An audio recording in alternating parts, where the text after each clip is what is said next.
Ya se enlazó al menos en Facebook, dice. Vamos a ver si se enlaza en las otras aplicaciones. Estamos viendo a ver si se está enlazando en otros lugares. Así que estamos probando y estamos listos para iniciar nuestro estudio en esta tarde. Seguimos con el estudio El diseño de Dios para la familia, y estoy viendo que sí se está enlazando. Así que si me oyen doble, soy yo, ¿verdad? Bueno, el diseño de Dios para la familia. Dice que comenzará en 3 minutos con 54 segundos. Bueno, tendremos que esperar 3 minutos con 54 segundos. ¿Qué tal si oramos en esos 3 minutos y algo que falta para que se enlace con esta otra aplicación? Entonces, ya nada más para probar que estamos en vivo y para que la gente que se conecta puedan estar también diciéndonos que ya estoy. Seguro en Facebook ya está, pero en YouTube siempre se espera un poquito. ¿Por qué? No sé, ¿verdad? A lo mejor lo programé, algo que he hecho en la configuración. Pero vamos a orar al Señor, vamos a pedirle que nos ayude a, sobre todo, establecer con toda claridad estos principios que hemos estado aprendiendo en torno al diseño de Dios para la familia. Un tiempo que vivimos que es tan complicado y que la familia ha sido tan atacada por todos lados. Es importantísimo que entendamos, que asimilemos y que establezcamos estos fundamentos si queremos que nuestra familia sea una familia fuerte y una familia también bendecida por el Señor. Vamos a orar en esta tarde. Señor, gracias te doy por cada uno de los que podemos reunirnos en esta tarde. Gracias por permitirnos llegar, tener este lugar que has provisto. Gracias por la provisión, por la generosidad de cada uno que participa con sus ofrendas para poder pagar este alquiler. Gracias, Señor, por las iglesias en México, aquí en Europa, que invierten para que tu nombre, para que tu palabra sea proclamada en este lugar. Y te agradezco por las familias que tú nos has concedido tener ya en este inicio de esta obra. Ruego, Padre, por cada uno. Ruego que, Señor, obres en nuestros corazones. Sabemos que es tu obra en nuestras vidas. No importa qué tanto y qué tan bien podamos enseñar o hablar. Eres tú, Señor, quien de verdad nos enseña con el poder de tu palabra, de tu espíritu. Y ruego, Padre, que tú obres en cada uno de los que estamos aquí hoy. Te necesitamos, Señor. Necesitamos de tu presencia. Necesitamos de tu poder. Necesitamos, Señor, que manifiestes tu gracia en nuestras vidas el día de hoy y que, Padre, nos fortalezcas, que los embates que hay contra las familias, que los ataques tan groseros que hay contra el diseño que tú creaste, la familia como tú la creaste, Padre, que podamos apegarnos a ese diseño, fortalecernos en él y resistir para que nuestros hijos, resistir para que nuestros nietos, aún bisnietos, si nos toca verles, puedan gozar de lo que es una verdadera familia basada en tu palabra, en tu diseño y con tu bendición, Padre. Danos la humildad para reconocer que eres tú quien sabe cómo funciona la familia y danos también, Señor, la diligencia para poner por obra aquellas cosas que nos enseñas. Nos ponemos en tus manos, nos postramos y te rogamos tu dirección en nombre de Cristo. Amén. Miren, les invito a que vayan ahí al libro de Efesios capítulo 5, que es donde hemos estado basando, es el texto base en torno a las instrucciones que la Biblia nos da en torno a lo que es el diseño de Dios para la familia. El diseño de Dios para la familia. Así que les animo a que vayan por ahí. Efesios capítulo 5. Efesios capítulo 5. Yo soy el que no ha llegado por ahí. Efesios capítulo 5. Y vamos a ver desde el versículo 18, porque, bueno, todo el capítulo 5 es una exhortación del apóstol Pablo a los efesios, a la gente de Éfeso, y está diciéndolo mal, a que, fíjense, inicia el versículo 1.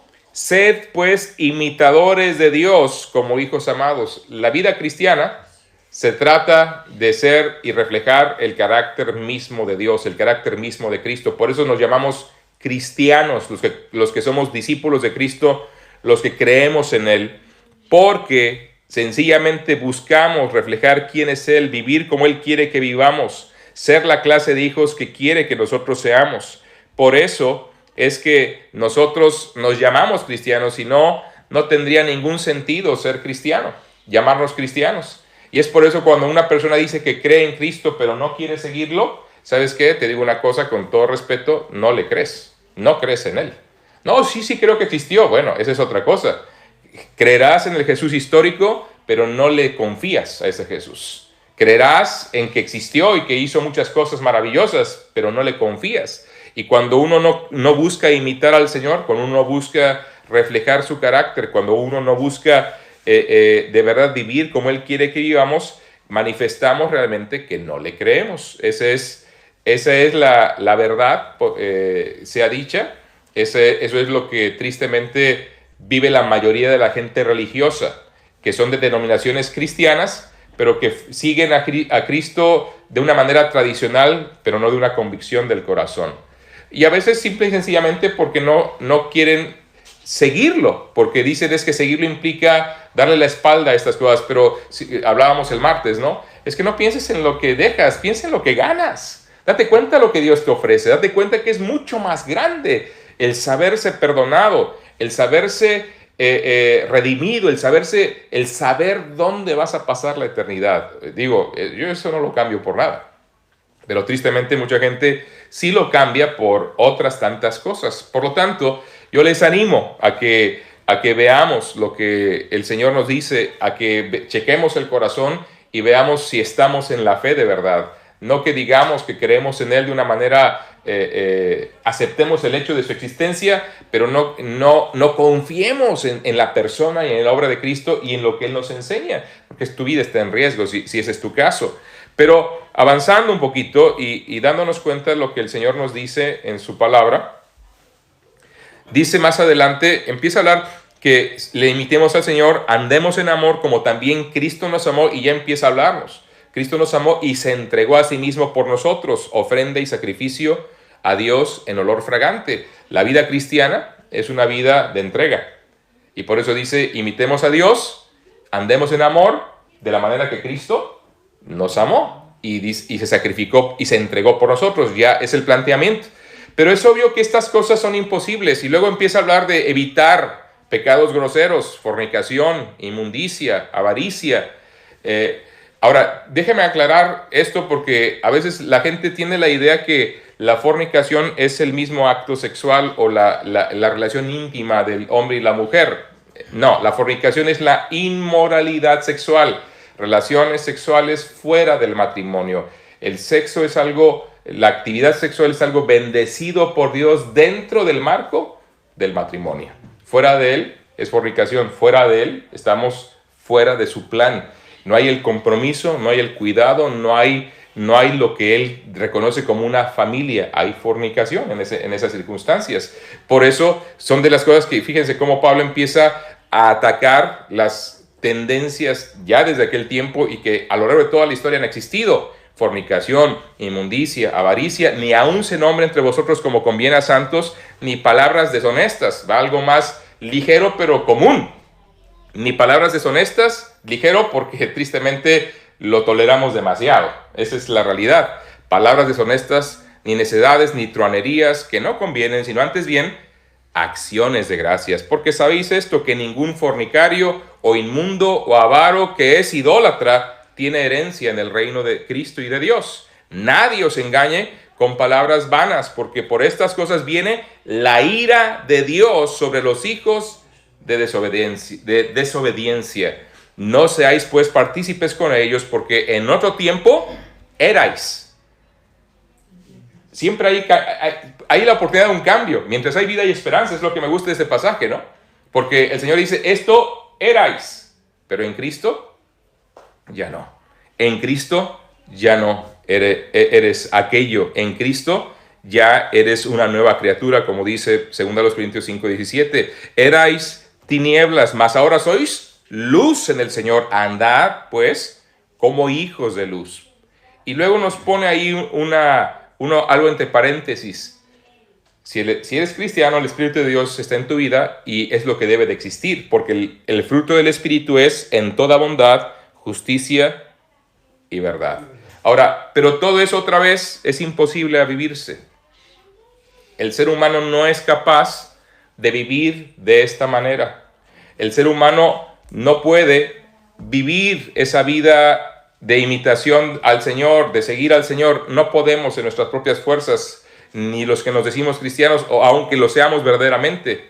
Requerimos de algo sobrenatural. Es que la vida cristiana es una vida sobrenatural. Y por eso el versículo 18 dice, no os embriaguéis con vino en lo cual hay disolución. O sea, no seas controlado, no estés viviendo bajo la influencia del alcohol, en lo cual hay disolución, hay desenfreno. Con el vino haces cosas que no te atreverías a hacer en tu sano juicio. Antes bien, en comparación, o más bien, ay, qué palabra quiero decir aquí. En cambio, por el otro lado, en lugar de estar bajo la influencia del alcohol o del vino, está bajo la influencia del Espíritu Santo. Sed llenos del Espíritu Santo. Y luego nos dice los resultados, hablando entre vosotros con salmos, con himnos y cánticos espirituales, cantando y alabando al Señor en vuestros corazones, dando siempre gracias por todo al Dios y Padre en el nombre de nuestro Señor Jesucristo. Todo eso es el fruto del Espíritu. Pero ¿sabes? Lo que siempre me llama la atención es que a partir del versículo 22 nos muestra el área práctica de aplicación de esa verdad espiritual. O sea, dices, bueno, sí, el Espíritu Santo, sí, en mi vida, muy bien, está bien, sí, todo esto, pero ¿sabes dónde tiene que verse prioritariamente? En la relación en tu familia. Por eso empieza diciendo, someteos unos a otros en el temor de Dios. Las casadas estén sujetas a sus propios maridos como al Señor, porque el marido es cabeza de la mujer, así como Cristo es cabeza de la iglesia, la cual es su cuerpo, y Él es su Salvador. Así que como la iglesia está sujeta a Cristo, así también las casadas lo estén a sus maridos. En todo, decir esto en nuestro tiempo es totalmente impopular y políticamente inapropiado. Pero porque no lo entienden. La verdad, una mujer y un hombre que entiende claramente lo que la Biblia enseña, amaría y desearía estar en ese plan. Porque Dios nos diseñó para estar así. Es que Dios diseñó a la mujer para ser ayuda y compañera y madre. Dios diseñó al varón para cuidar de esa mujer. Y a veces queremos y pensamos que no es así, pero desde el libro de Génesis nos damos cuenta que así fue. Pero el problema está en que el diablo ha metido la idea que estamos en rangos diferentes y no es verdad, porque la mujer y el hombre son coherederas de la gracia de Dios. La mujer es coheredera de la gracia de Cristo, al igual que el varón. Es heredero, la mujer es coheredera. Pero tenemos diferentes funciones. Sencillamente. Yo no puedo realizar las funciones de un médico, porque no soy médico. Y eso no me hace menos que ningún médico. Y es lo mismo en el matrimonio y en la familia. Una mujer ha de estar bajo el liderazgo del siervo, que es su marido, porque ese es el otro problema, porque a veces cuando pensamos en cabeza, luego pensamos en autoridad y imposición. No, la Escritura habla de el liderazgo que debe ser de un siervo, alguien quien se entrega, que ama, porque luego es lo que dice Pablo después, maridos, manda a tu mujer como Cristo mandó a la iglesia. No, sino maridos, ama a tu mujer como Cristo amó a la iglesia y se entregó a sí mismo por ella. Y empieza a explicarnos más de eso. Dice, para santificarla, habiéndola purificado en el lavamiento del agua por la palabra, a fin de presentársela a sí mismo una iglesia gloriosa que no tuviese mancha, ni arruga, ni cosas semejantes, sino que fuese santa y sin mancha. Así también los maridos deben amar a sus mujeres como a sus mismos cuerpos. El que ama a su mujer, a sí mismo se ama. Muy bien. Quién sabe por qué no quiere funcionar el de YouTube, pero bueno, ya eso después lo subiré si no funciona. Muy bien. Y empieza a describir cómo el marido debe funcionar. Ya hemos hablado de eso, por eso nada más estoy situándonos. Pero luego, a partir del capítulo 6, termina el 5 diciendo, por lo demás, cada uno de vosotros ame también a su mujer como a sí mismo, y la mujer respete a su marido. Pero, y aquí están los adversativos, a partir del capítulo 6 se dirige a los hijos, pero ¿se dan cuenta cómo Pablo empezó? Mujeres, maridos, y ahora sigue con hijos. Y hemos ya tenido 3 sesiones en torno, o 4 sesiones en torno a los hijos, yo no me acuerdo. Pero tenemos que seguir hablando porque dice la Biblia que hijos, ¿qué es lo que le corresponde al hijo? Obedecer en el Señor a vuestros padres porque esto es justo. Ahora, tristemente esto es más bien una excepción que una regla ahora. Porque una inmensa mayoría de los hijos no obedecen a los padres. Y el versículo 2 menos. Honra a tu padre y a tu madre, que es el primer mandamiento, con promesa para que te vaya bien y seas de larga vida sobre la tierra. Pablo aún apela y nos dice cuál es la razón y qué debería de buscar cualquiera de nosotros para obedecer a los padres. Dice la Escritura, hay una bendición, es el primer mandamiento con promesa, pero la gente de hoy no le interesa la bendición de Dios y quieren andar en sus propios términos. Ahora, hemos hablado, los hijos han de obedecer, la tienen fácil, porque es claro el mandamiento. Pero el problema está en que vivimos en un mundo caído, afectado por el pecado, infectado por el pecado, y por lo tanto ya por la sociedad misma que impone, que está presionando, ya hay situaciones que nos dificultan la obediencia. Pero dejémonos del tema circunstancial, el tema personal. Nuestros hijos también son seres caídos como tú y como yo. Cuando Adán engendró a Caín y Abel, engendraron hijos conforme a su imagen, no conforme a la imagen de Dios, sino a la imagen de Adán y de Eva después de la caída. Seres humanos pecadores. Qué interesante que si ustedes leen con cuidado los primeros capítulos de Génesis, se darán cuenta que cuando nacen los hijos de Adán, ya no dicen que son conforme a la imagen de Dios, ya dice que son conforme a la imagen de Adán. Y Adán ya era un ser caído. Interesante, a tomar en cuenta. Y es por esa razón que a todos nos cuesta obedecer. A todos. Ahora, a unos más, a otros menos. Otros han aprendido a obedecer. Y es aquí donde quiero, sobre todo, enfatizar en esta tarde. Porque, ¿cómo se aprende la obediencia? Bueno, es que la obediencia, insisto, sí se aprende. Porque nuestra tendencia es a ser rebeldes. Porque somos pecadores. Tú y yo empezamos a aprender la obediencia desde pequeños. Y sabes, y los que están criando aquí todavía están muy a tiempo, los primeros 6 años de vida del ser humano son fundamentales porque de eso determinará lo que serán los siguientes. Ahora, si ya tiene a otros más grandecitos como mi amiga Nelly, ¿verdad? No que esté perdido el asunto, le va a costar más, pero la verdad también se puede. Pero si no se inicia pronto, porque algunos dicen, es que está muy chiquito, no entiende. No, es que no quieres disciplinarlo. Es que no quieres que entienda. Es que no le estás enseñando la obediencia. Porque la obediencia se aprende. No nacimos sabiendo obedecer. Tenemos que aprenderlo. Y mientras más pronto, mejor. Se los voy a plantear como se lo dije a mi suegra alguna ocasión. De mis 2 hijos, uno tiene el carácter más de armas tomar, más rebeldón, más porque somos distintos en temperamento. Y todos somos rebeldes, pero a algunos se les nota más que a otros. Y uno de mis 2 hijos, ustedes juzgarán quién. No les voy a decir quién porque luego ya están luego, ¿verdad? Porque mi hija me está viendo y mi hijo también me está viendo. Están los dos en línea aquí y van a decir, a ver papá, ¿qué pasó? ¿Verdad? No está exhibiendo. Pero cuando eran pequeños, eso a veces se rebelaban y había que hacer uso de un objeto disuasorio de la rebeldía. Se llama la varita de madera, como de más o menos, de ese tamaño, ¿verdad? Y que se aplica en la zona que Dios creó, que nos duele pero no nos hace daño. No en la cara, no en el torso, no en la espalda, sino es una zona bien acolchonadita que está por aquí, ¿verdad? Entonces, y recuerdo que estando con mi suegra porque uno de mis hijos era especial y bueno, pues había que darle con mucha frecuencia. Y a mi suegra no le gustaba, pero no le gustaba ver a sus nietos llorar, es obvio. ¿Qué abuela, qué abuelo? Y los abuelos literalmente dicen, nosotros ya criamos, nosotros no criamos a los hijos, a los nietos, nosotros los consentimos o los mimamos, como dicen por acá. Y yo le dije a mi suegra directamente, muy bien, suegrita, usted sabe, mire, pero nada le voy a avisar esto. Si no le doy aquí, en la casa le va a ir peor. Y no porque yo voy a arremeter contra uno de mis hijos, sino porque sencillamente, como ya se va envalentonando y va pensando que puede vencer, la rebelión va a ser mayor. Entonces le va a costar más. Y mejor, hermanos, que le duela así de pequeño, que cuando sea grande sea un rebelde de primera, que tal vez esté en la cárcel y te va a causar mucho más dolor. Y ese es el problema de nuestra sociedad. No, es que lo vas a traumar, dicen los psicólogos. Déjame decirte algo.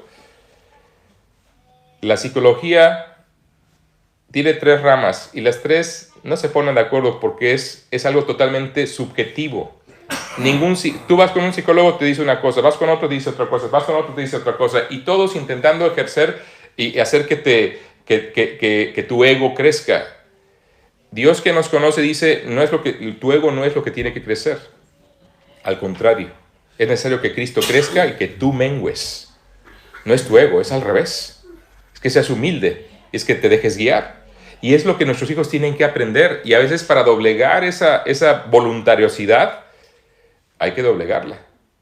Porque la obediencia no está con que hagan cosas, sino más bien tiene que ver con la actitud que tienen de no querer honrar, poner atención, ni respetar a la autoridad. Porque más que nada, no es que hagan o no hagan algo, es cuando se rebelan contra esa autoridad. Ese es el meollo del asunto. Porque un chico puede dejar de hacer algo por descuido, y no le voy a castigar por eso, pero a lo mejor le llamo la atención. Pero cuando se revela abiertamente, yo tengo que ser puntual en hacer lo que Dios quiere que haga. Así que, ¿cómo podemos enseñar de una manera correcta los padres? Porque déjenme decirles, la obediencia no surge por casualidad. No porque tu hijo te salió muy bueno va a ser obediente, te digo que no. Y aún los más mustios son los más rebeldes, de repente, cuidado. Esos más calladitos, cuidado, a veces los que son más, exteriorizan más las cosas, no lo son tanto como el que calladito, porque el calladito sabe cómo manejar las cosas, pero bueno, esa es otra historia. Ahora, ¿cómo pueden enseñar los padres a sus hijos a obedecer? La responsabilidad principal de que los hijos aprendan a obedecer está en nosotros, los padres. Escúchame bien, si tu hijo no es obediente, no es culpa del hijo. Es tu culpa, es mi culpa principal. Mi hijo cosechará de sus propias decisiones cuando sea mayorcito, pero mientras está bajo dominio, mientras es niño, mientras es pequeño, la realidad es que mientras vive bajo mi techo, es mi responsabilidad. Y por lo tanto, es ahí cuando yo tengo que ejercer y tengo que trabajar y tengo que esforzarme porque mis hijos aprendan obediencia y aun cuando salen del hogar, porque lo natural es que salgan del hogar para formar su propia familia, ellos deberán seguir honrando a sus padres. Tal vez ya no nos obedecen directamente, pero ya hay un honor hacia los padres por aquello que aprendieron durante el tiempo que estuvieron bajo nuestro cuidado, porque todo lo que aprendieron lo van a desarrollar y esperemos en Dios que hagan mucho mejor su matrimonio que nosotros, porque nosotros cometimos y hemos cometido y cometeremos muchos errores, porque nadie es perfecto. Pero estamos aprendiendo también a ser padres. Ahora, fíjense, primero que nada, el padre y la madre tienen que aprender a enseñar de manera positiva. En otras palabras, ser un buen ejemplo es primordial. Sed imitadores, decía Pablo a los Efesios, sed imitadores de Dios como hijos amados. O sea, que Dios se vea en mi vida. Ser un buen ejemplo. Le dices a tu hijo, no fumes porque esto mata. A ver, no tienes autoridad para decirle que no fumes, no bebas, no andes a alta velocidad en el coche, no robes, no, y tú lo haces. No digas palabrotas y tú te diriges a él, no grites, y tú gritándole. O sea, ¿me explico? El ejemplo positivo es primordial. Lo sabemos porque esto hasta decimos que es sabiduría popular, pero no es sabiduría popular, es sabiduría divina, ¿sabes? Porque la Biblia nos dice directamente el impacto que hay en el testimonio de una persona, el buen testimonio, el testimonio que trasciende. No voy a esos pasajes porque si no se alarga mucho esto, y ya llevo algunos minutos, pero es importante y lo resumimos con lo que dice aquí el versículo 1 del capítulo 5, sed pues imitadores de Dios como hijos amados, versículo 2, y andad en amor como también Cristo nos amó y se entregó a sí mismo por nosotros, ofrenda y sacrificio a Dios en olor fragante. Entonces, ya nos damos cuenta, ¿no? Dios, con toda claridad, nos demanda que vivamos para Él, que vivamos sirviéndolo, que vivamos reflejándolo. Y el primer elemento que se dará cuenta si eso es verdad o no, ¿sabes quién va a estar ahí viéndonos? Eliasito, ¿eh? Y él nos va a decir todas las cosas. Los pequeños. No hace falta que alguien nos lo diga. Dicen que los niños y los borrachos siempre dicen la verdad. No sé de los borrachos, pero sí de los niños, ¿verdad? Cuando se trata de hablar de otros, no de ellos mismos, quiero decirte, es que son abusadillos, no de ellos mismos, ¿no? Cuando, sobre todo si les viene castigo, ¿quién lo hizo? Él. No dicen yo, ¿verdad? Pero bueno, ahora, el castigo físico es un recurso final, aunque es necesario. No es el punto inicial, porque otra vez el problema está que algunos papás piensan que solamente se corrige a través de, y tampoco. Pero cuando digo esto, tengo que decirlo y enfatizarlo, porque esta sociedad va al otro lado. Dicen, no, nunca, yo jamás les he, y aún algunos papás se enorgullecen, yo jamás les he tenido que dar. ¿Sabes qué? Les hiciste un daño a tus hijos. Y aún el niño más noble, de vez en cuando va a necesitar unas 2, 3 bien dadas. Te lo digo no por ser... Yo no soy el experto, Dios sí. Y Dios nos dice en su palabra con toda claridad que hay momentos en que tendrás que hacerlo. Si nunca has tenido que hacerlo, dirás, es que mi hijo es muy bueno. Es que ya te comió el mandado y ni te has dado cuenta. Es muy astuto. Y ni te has dado cuenta. Eso es lo que es, realmente. Ahora, los niños necesitan dirección positiva, pero también con refuerzo positivo. O sea, lo que yo soy y lo que yo hago. Les dije el otro día y no se los he repetido. Pero, por ejemplo, un niño entra por esa puerta y la suelta y se azota. Y les he dicho, tengamos cuidado por 2 razones. La primera es que se hagan daño. Si Elías hace eso, los deditos, esa puerta está muy pesada. Pero tenemos que pensar en los demás, en los vecinos de allá y en los vecinos de allá. Si esa puerta se azota con mucha frecuencia, ¿qué va a pasar? Pues la gente va a decir, ay, estos aleluyos otra vez, ¿verdad? Ya están ahí con sus cosas, ¿no? Entonces, ¿qué debo de hacer? Bueno, ya se los digo. Pero entonces, si veo que vuelve a pasar, lo correcto para un niño, sobre todo a un adulto se lo puedo decir, y el concepto, aunque a lo mejor no lo hagamos inmediatamente, pero lo asimilamos, ¿no? Pero un niño puede entrar corriendo 20 veces, y las 20 veces, aunque le dije, va a soltar esa puerta y la va a azotar. Entonces, ¿qué tengo que hacer? Detener al niño y decir, ven conmigo, vamos a abre la puerta, ahora ciérrala, y la suelta. No, coge la puerta y acompáñala hasta que se cierre. Y ya lo hizo una vez. Ah, muy bien, ya se fue. Pero inmediatamente lo hace otra vez y va a volver a soltar la puerta. Entonces, ¿qué tengo que hacer? Mira, vente, no darle. Luego, ya te dije, chamaco. No, a ver, no. Entonces, ven y hazlo otra vez. Y otra vez lo acompaño y otra vez lo hago. Ejemplo positivo. Ahora, quiero decirles una cosa. Les estoy enseñando de mis errores. Porque yo no era así con mis hijos. Y ellos la sufrieron más. Porque yo no entendí esto que les estoy diciendo hasta muy tarde. ¿Me explico? Uno aprende a veces, tristemente, cometiendo errores. Y el problema está en que a veces no entendemos hasta que ya no hay remedio. Y los que están criando todavía tienen chance. Entonces, uno tiene que... Ahora, si el niño se rebela y te azota la puerta, en ese instante le das.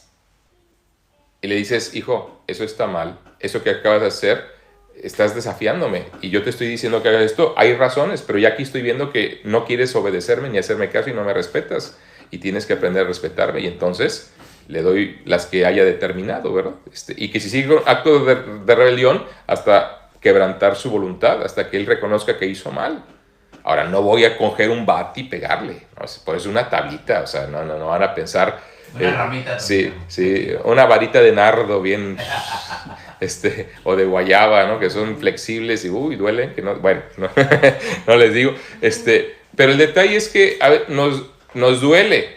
Y nada más escucho a este papá que le dolió la picazón de su hijo, digo, le va a costar, ¿verdad? Nada más escucho a ese papá, sí, ya, cuidado, ¿no? Que yo entiendo que el llanto de cualquier niño cuando son nuestros hijos, nos puede. Pero les digo una cosa, no lloran sangre. Déjalo llorar un poquito. Consuélalo después, pero no lo malcríes, que no piense que te compra con su llanto. Es que son bien, miren, es que de verdad ese es el problema. Pero ¿quién es el maduro, el niño o tú? Entonces tenemos que aprender a cuando necesita castigo, dárselo, cuando necesita llamar la atención, dársela, cuando necesita instrucción, porque no puedes estarle castigando de algo que nunca le has instruido. Es que estos niños son bien desordenados. ¿Le has enseñado orden? Mis hijos, gracias a Dios, desde pequeñitos jugaban y al terminar de jugar, a su caja. Y no te vas hasta que no termines. Y a veces lo hacían bien, a veces de repente, ¿no? Y ahí vas, y claro. Ahora, pero no toda situación de desobediencia amerita un embarazo, ¿no? No es el asunto. Pero te has dado cuenta, hablando de disciplina, que incluso Jesús tuvo que aprender la obediencia, el Señor Jesús. Él era Dios, Él es Dios, pero Él se hizo hombre. Y como hombre, dice la Biblia en Hebreos 5:8, por lo que padeció, aprendió la obediencia. Por la cruz. Es que Él tuvo que obedecer al Padre para sujetarse al plan de redención y entregar su vida. Él tuvo que obedecer y obedeció con gozo. ¡Wow! Después de 33 años. Sí. O sea, pero toda su vida la aprendió porque obviamente ahí fue el clímax de su obediencia, porque no lo hubiera hecho si no lo hubiera aprendido. ¿Y dónde lo aprendió? María y José tuvieron mucho que ver, quiero decirte, ¿eh? Claro, tenían una ventaja, él era sin pecado. No había rebelión anclada en el corazón, pero tuvo que aprender obediencia, tuvo que seguir instrucción, tuvo que desarrollar, porque la Biblia dice que desarrolló de manera natural. Al haber nacido bajo la ley, estaba ligado al quinto mandamiento del Señor Jesucristo de honrar a su padre y a su madre, como cualquier otro hijo, y él aprendió a sujetárseles. Y vemos en Lucas capítulo 2 qué es lo que hizo. Miren, vayamos a ver Lucas capítulo 2. Lucas, el Evangelio de Lucas capítulo 2.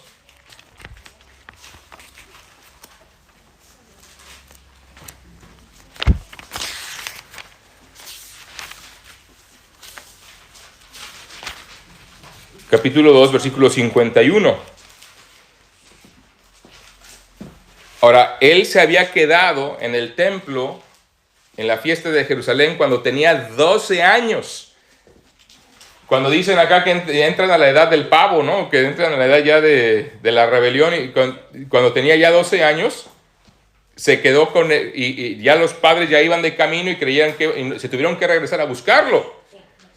Versículo 48 dice: cuando le vieron, se sorprendieron y le dijeron a su madre, perdón, voy a leer desde antes. Y aconteció, versículo 46, y aconteció que 3 días después le hallaron en el templo sentado en medio de los doctores de la ley, oyéndoles y preguntándoles, y todos los que le oían se maravillaban de su inteligencia y de sus respuestas. Cuando le vieron, se sorprendieron y le dijo su madre: hijo, ¿por qué nos has hecho así? Que tu padre y yo te hemos buscado con angustia. Entonces él les dijo: ¿por qué me buscabais? ¿No sabías que en los negocios de mi padre me es necesario estar? Ahora, esta no es una respuesta de un respondón ni de ser sarcástico. Digo, para él hubiera sido natural, es que no me tienes que buscar, podías haberme venido a venir por mí directamente acá. Esa es la intención de la respuesta del Señor. Mas ellos no entendieron las palabras que les habló. Y descendió con ellos y volvió a Nazaret, y nota, y estaba sujeto a ellos. Y su madre guardaba todas estas cosas en su corazón. Y Jesús crecía en sabiduría y en estatura y en gracia para con Dios y los hombres. ¿Estaba como? Sujeto. Se puso bajo la dirección de sus padres. Ahora, interesante que la Biblia nos narra este evento y nunca más nos vuelve a narrar un evento igual, porque él se puso bajo la autoridad de sus padres. Si sus padres les generó esa situación, no, evidentemente no lo volvió a hacer. Y bueno, y si lo hubiera hecho, ya sabían dónde estaba, en los negocios de su padre. Pero aquí el punto que hay que subrayar es que estaba sujeto a ellos, siendo Dios. ¿Me escucharon bien? Sí. Siendo Dios. No solamente se sujetó al Padre, se sujetó a María y a José. Algunos lo llevan a un extremo que la Biblia no enseña. Se sujetó como hijo en su momento terrenal. María no es la madre de Dios, fue la madre de Jesús, el hombre. Punto. Y por eso Jesús se sujetó a ellos en su vida física, en sus años formativos. Estuvo como hijo de familia. Punto. Y es lo que tenemos que resaltar aquí. No que él haya alguna vez desobedecido o actuado pecaminosamente. Desde luego que él fue tentado, dice la Biblia, en todo, pero sin pecado. Dice Hebreos capítulo 4, versículo 15.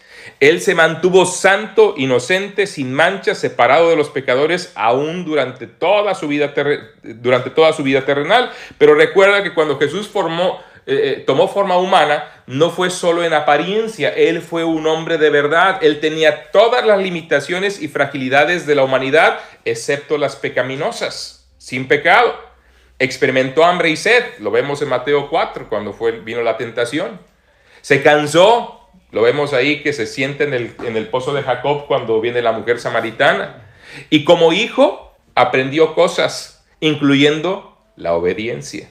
Por eso, papás, nosotros somos la herramienta de Dios para enseñar obediencia. Somos rebeldes por naturaleza, nos cuesta, tenemos que ser instruidos. Y la verdad, seamos honestos, aún con todas las formas no muy ortodoxas o no muy correctas de nuestros padres, hablo de los míos, aún de mis abuelos, aunque sí nos pegaban y nos daban, pero bien, pues no nos traumaron. Ya está tocando ahí está, No, pero eso es solo un mensaje. Sí, bueno, ahí está. Bueno, el detalle es ese, ¿no? Que a veces pensamos, es que lo vas a traumar. Pues yo no me siento muy traumado. ¿O ustedes me ven muy anormal? Y si yo les contara, hermano, no sabe. Si yo le contara, no, hombre, éramos unas balas, de verdad, mis hermanos y yo. Pero bueno, el detalle está que mis hijos no saben lo que es sufrirla, porque no era con la vara, ahí era con, si había la plancha, si había la piedra, si había el palo, si había el guarache volador, la chancla voladora, pero miren que hacía hasta boomerang, boom, no sé, nos daba, ¿no? Quién sabe, ¿no?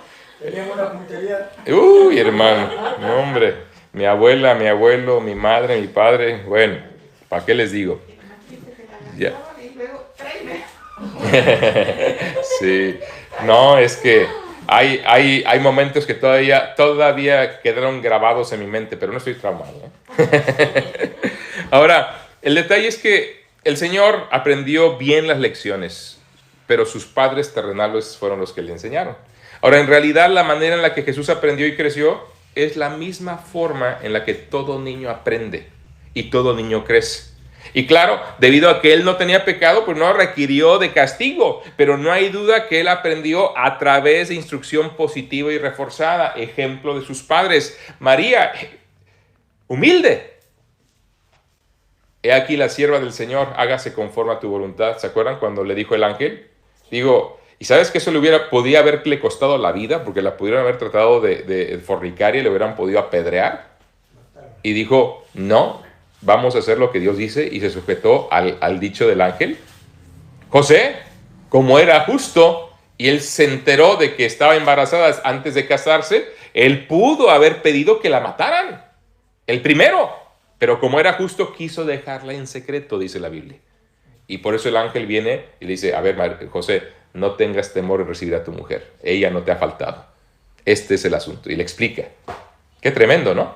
Cómo Dios nos revela en su palabra cómo ocurrieron las cosas para que tengamos confianza. Pero bueno, el detalle es este. Noten que Cristo creció en 4 maneras, y se las digo rápido. Tenemos todavía 2 horas, ¿no? Bueno, creció en 4 maneras, como dice en Lucas capítulo 2. Jesús crecía, primero, intelectualmente, en sabiduría. Segundo, en estatura, físicamente. Tercero, socialmente, dice, con gracia, para con Dios y los hombres. Primero, para con los hombres, y luego para con Dios, porque también crecía espiritualmente. Crecía intelectualmente, crecía físicamente, crecía socialmente y crecía espiritualmente. Y esas 4 cosas se revelan en el versículo 52. Crecía en sabiduría, crecía en estatura y en gracia para con Dios, espiritual, y los hombres, social. Las 4 áreas de crecimiento que todos nosotros requerimos, que seguimos requiriendo, pero que ya hemos avanzado un poquito, ¿verdad? Pero que los niños necesitan desde el inicio. Nuestros hijos tienen esa necesidad, todos tienen esas mismas 4 áreas de necesidad, y un padre sabio tiene que pensar en suplir las 4 con instrucción y con buen ejemplo. Instrucción, mira, se hace así. Mira, se hace así. Y la instrucción es repetir y repetir y repetir. Es como aprendemos el idioma. Pero también aprendemos muchas otras cosas. ¿Saben? Yo conozco algo de mecánica. No soy mecánico. ¿Pero por qué aprendí mecánica? Porque mi tío nos ponía a desmonta eso, vuélvelo a montar.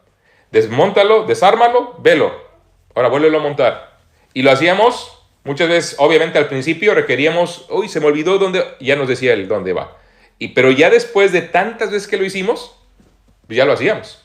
Y aún ahora, aunque haga otros coches que nunca hice, pues ya aprendí una técnica para poderme fijar bien cómo estaban las cosas para otra vez volverlo a montar como estaban, aunque no conociera el coche de nada. Y ver las cosas que tendrían que estar donde deben de estar y armarlo otra vez. Que siempre nos sobran tornillos de repente, ¿no? Pero no, uno busca, ¿no? Arreglar las cosas. Ahora, pero él creció en esas 4 maneras y nuestros hijos requieren crecer también con una instrucción positiva y un buen ejemplo. Instrucción, se enseña lo que se debe hacer, no lo que no se debe. Somos muy enfáticos. Bueno, sí debes enseñar lo que no se debe. Déjame corregir un poquito. Pero es que el problema nuestro es que casi siempre decimos lo que no. No subas, no hagas, no corras, no grites. Pero entonces, ¿qué sí? El niño, pues no puedo hacer nada. No, sí puedes. Habla bajito. Mira, se habla así. ¿No? Mira, no se corre, se camina. O sea, instrucción positiva, pero somos más dados a decir no, no, no. ¿Y cuál es la primera palabra que muchos de los niños aprenden? No, no. No dicen papá, mamá, dicen no, no, no. Porque me incluyo, hermanos, de verdad se los digo. Aprendan de mis errores. Y si estuviera Ami y Adriel y a lo mejor están ahí conectados, pueden decir amén, sí, es cierto. Nos decía todo que no. Pero yo me di cuenta que no tenía que haber hecho eso así nada más. Tenía que haberles dicho entonces que sí. Ahora, Laura me lleva más. Y ahí está el tema de cómo somos distintos. Las mujeres son muy hábiles para eso y saben más en torno a cómo llegar a esas cosas. Suelen. O si les gana la maternidad y el cariño, luego les dicen, no, amiguito, a ver, cuidado. Ándale. Ella pues sí, solía y buscaba más ser más propositiva, decirles, bueno, no nada más les digas que no, hay que decirles que, hay que darles opciones, dónde se pueden mover, así es Dios. No solamente nos dice que no, nos dice, mira, de todo árbol del huerto podrás comer, de todo árbol, mira la libertad que tienes. Ay, ¿cómo es que nos prohibió ese árbol? Pero mira todo el árbol todos los árboles que tienes. Pero ¿cómo somos los seres humanos? Siempre viendo nada más el no. Pero nos dijo que no. Pero te digo millones que sí. Y solo uno que no. Y aún de los millones que sí, podían haber cogido del árbol de la vida y no cogieron de ese. ¡Qué bárbaros! ¿Cómo me hubiera gustado estar ahí para...? No, no se podía, ¿verdad? No nos tocaba. Ahora, nuestros hijos tienen necesidades intelectuales porque nacieron sin conocimiento alguno. O sea, tienen que aprender. Y una de las cosas que creen que deben de aprender, ¿cuál es? ¿Qué estamos aprendiendo? Obediencia. Mijito, te sientas aquí, calladito. Mira, mientras tanto estás inquieto, haces esto, pero calladito. Y ya cuando, oye, ¿qué te dije? ¿Vas a estar calladito?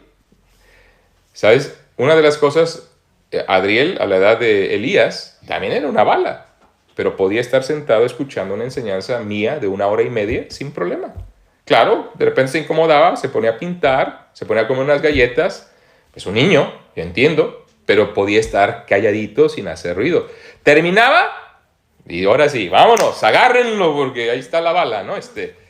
Así, porque es un niño. O sea, no quiero que un niño no sea un niño, pero un niño aprende. Aprende a comportarse en cualquier circunstancia, aunque sea un niño. Pero lo malo está en que aquí creen que los niños son animales, que pueden hacer lo que quieran. No, señor.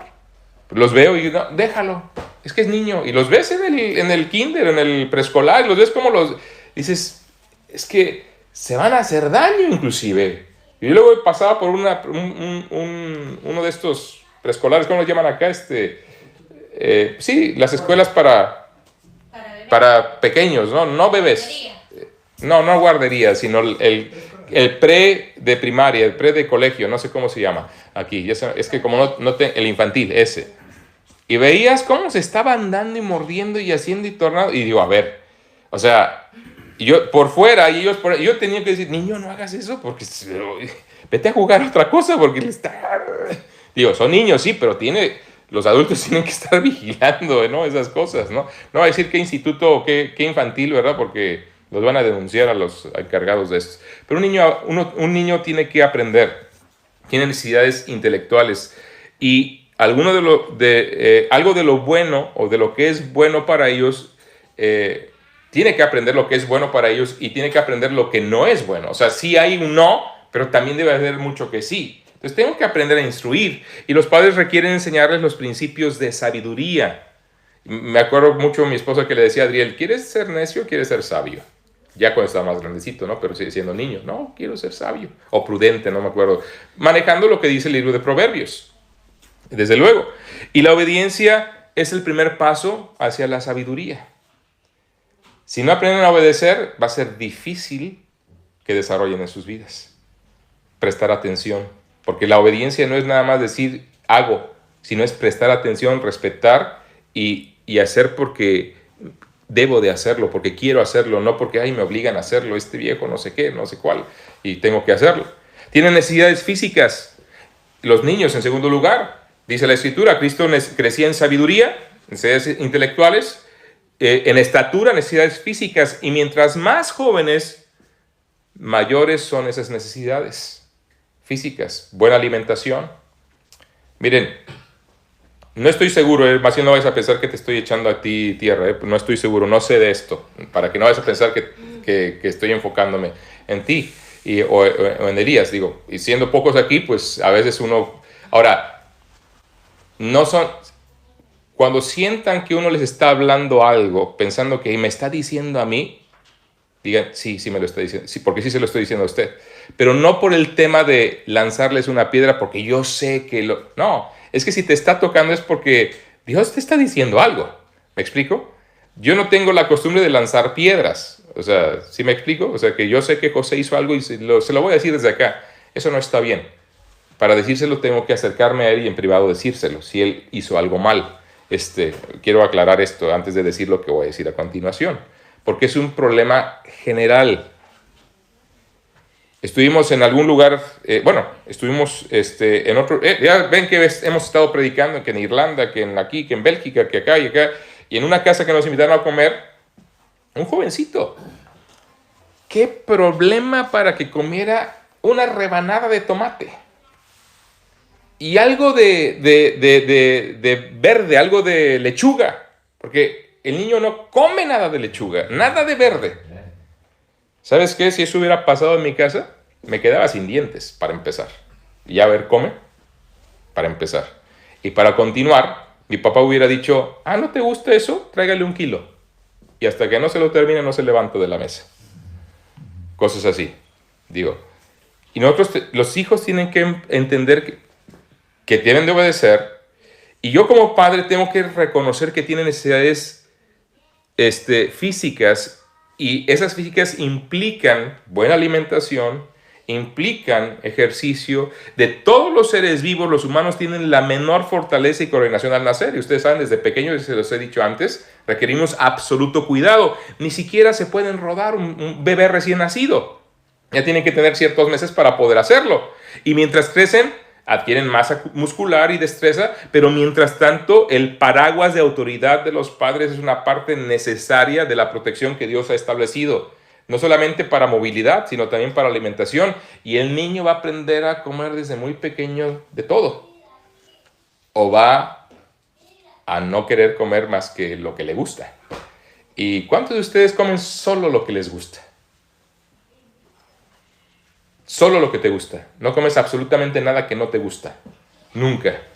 Pues a veces nos toca comer, ¿no? O sea, claro, hoy tenemos la posibilidad, siendo adultos, de yo elijo, yo hago bueno, tú siendo ama de casa, pues tú eliges qué haces de comer, ¿no? Y todo eso, y normalmente haces lo que más o menos te gusta, pero hay ocasiones que vamos a un lugar y que nos toca comernos lo que en la vida haría en mi casa. Y me lo como. Y no te digo que no me gustó. Por respeto, ¿verdad? ¿Pero por qué razón? Porque aprendimos a comer de todo. Y claro, que tengo oportunidad de mayor de comer, pero es diferente, ¿se dan cuenta? Cuando un niño está allá y que no come cosas que necesita, que come solo pasta. ¿Una dieta solo de pasta? ¿Quién la aguanta? Para empezar. O que come solo queso, o que solo... A ver, y ahora que les he dado con sus dietas... Digo, necesitamos de todo un poco, y comido bien. Pero bueno, esa es otra historia. El detalle es que las necesidades físicas son muchas. Una de ellas es la alimentación y nosotros hemos de enseñar. Necesidades sociales, debido a que el chico, el niño, la niña tiene que aprender cómo interactuar con otros, han de tener relaciones de amistad, de ir, venir, interactuar con otros. Los bebés no están preocupados sino solo de sus propias necesidades. El niño es egoísta, el ser humano es egoísta por naturaleza.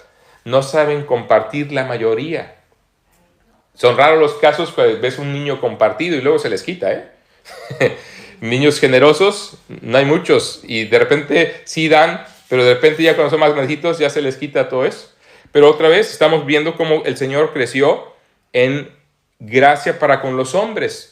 Relación, conocimiento, interactuar el uno con el otro. La única forma de comunicación que un bebé tiene con la gente, ¿cuál es? Un bebé.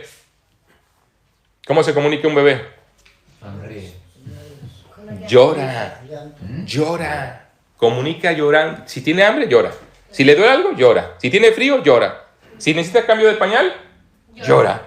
No se ríe. Alguien dice, algunos estudiosos, que el niño ríe 400 veces. Bueno, pero no se comunica. Y nosotros 15 veces. Sí, pero se reirá, a veces es un reflejo y otras cosas, pero hablamos de un bebé, para empezar. Un bebé que todavía no puede hablar. Hablamos de comunicar. Llora. ¿Por qué no puede hablar? Llora. Entonces, démonos cuenta de eso, Démonos cuenta de eso. Entonces, ahora, pero al crecer, algunos piensan que es la única forma de comunicarse, siguen llorando. y tienen que ser enseñados a preocuparse por otros y no estar demandando, porque el llanto es, dame. El llanto es, necesito. El llanto es, me duele. El llanto es, y es parte de nuestra naturaleza pecaminosa. Entonces, tengo que sacudirlo y aprender a ser generoso, aprender a ser desprendido. Parte del tema de ofrendar tiene que ver con eso, que aprendamos a ser generosos, porque no lo somos por naturaleza.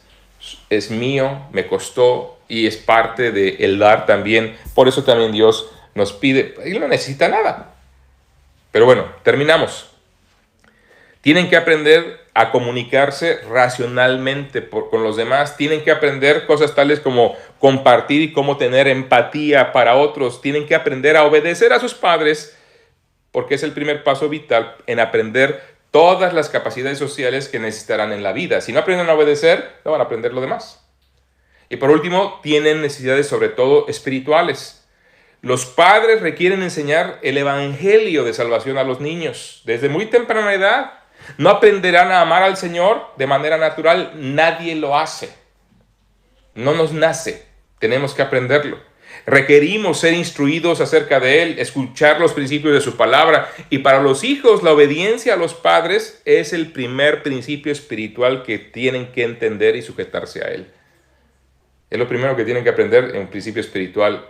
Si obedecen a los padres, les va a ir bien, porque al obedecer van a ir creciendo y Dios les va a bendecir. Y dice la Escritura, para que les vaya bien y sean de larga vida sobre la tierra. En otras palabras, la autoridad de los padres les provee un ambiente seguro en el cual los niños pueden crecer en todas las formas, y la obediencia de los niños es el combustible de todo su aprendizaje. Sin obediencia no aprendemos, no crecemos. Y mientras mejor aprendamos a obedecer, los niños serán más capaces de crecer en sabiduría, en estatura y en gracia para con Dios y los hombres. Es como crecía Cristo, ¿se dieron cuenta? Por eso es importante, y por eso Dios le dice a los hijos que tienen que obedecer, y ese es el proceso. Preguntas, comentarios, para después, ¿verdad? Pero aquí vamos a terminar al menos esta lección de hoy. Todavía nos faltan más cosas, pero bueno, vamos a ver por dónde seguimos. Pero gracias al Señor que Dios nos ha permitido criar algunos hijos. Cometimos errores, sí. No estoy diciendo, y seguro cuando Ami y Adriel vean y escuchen esto dirán, pero es que esto no lo hiciste así y así. Pues sí, ¿no? Hay cosas que hicimos mal.